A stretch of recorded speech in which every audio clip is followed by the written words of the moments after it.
Hi! So guide naman tayo kung papaano mag-open ng bank account dito sa Finland. So, ito lang naman yung experience ko sa aking pag-open ng mga time na yon. At ang aking bank dito sa Finland ay Spanky. Tandaan na bago ka mag-open ng bank dito sa Finland, kung ikaw ay bago dito, kailangan na ma-register mo muna ang iyong address, at least postal address mo dito sa Finland. Kasi napaka-importante niyan dito. Kung ikaw ay naka-type B visa, ang ma-registered mo lang ay ang postal address mo. Pero kung ikaw ay type A visa, pwedeng i-registered mo na municipality address kung saan ka man nakatira ngayon. Take note, ang type B visa ay postal address lang, hindi ka makakapagpa-register ng municipality address dahil yan ay para sa mga type A visa lang. Sasabihin ko sa susunod kong video kung papaano magpa-change ng address dito sa Finland para sa mga naka-type B visa. Pabook ka ng appointment sa bangko kung saan ka mag-open ng bank account.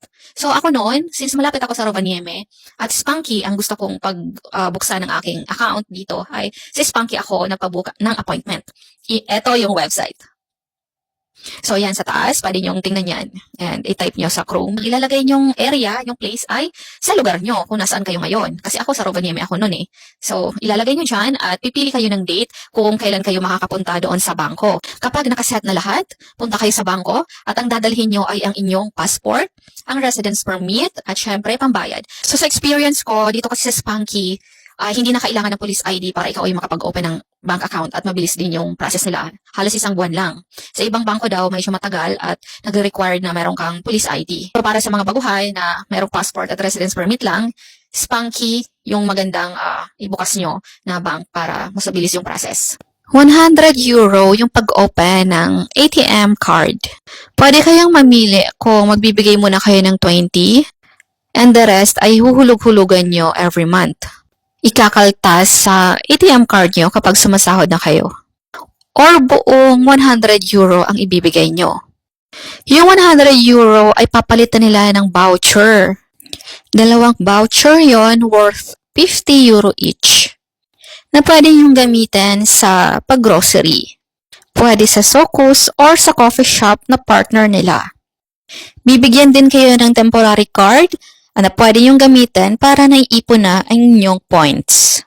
Bago pala i-process yung pag-open ng bank account niyo sa Spanky, i-check pa nila kung talagang na-registered na kayo or meron na kayong postal address dito sa Finland. Pag nakita nilang hindi pa kayo naka-register dito, ay hindi maitutuloy or hindi nila itutuloy yung pag-open ng bank account mo. So, kailangan pa nilang antayin yon para ma-process talaga ng dire-diretso.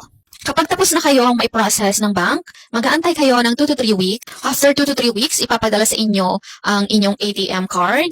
At after 1 week naman, ipapadala sa inyo ang inyong PIN code. At kasama sa letter na ipapadala yung guide para makapag-download kayo ng S-Mobily app. Kasama na doon yung guide ng pag-download ng S-Mobily app and para maset na yung buong account mo. Sa pagpapadala naman sa Pilipinas, so kailangan nyo nga mag-download ng S-Mobily app. At syempre, para ma-process yun, kailangan nyo na ng police number. Kaya kailangan nyo din kumuha ng policy ID. Pero makakakuha ka lang kasi noon kapag ikaw ay naka-type A visa na. Pero kung naka-type B visa ka pa rin, okay lang naman din. Kasi pwede naman gumamit ng ibang app na nakakonect sa bank mo para makapagpadala ka sa Pilipinas. Katulad ng Wise, katulad ng Limitly, or yung Tap Send. At ito yung kagandahan sa Spanky.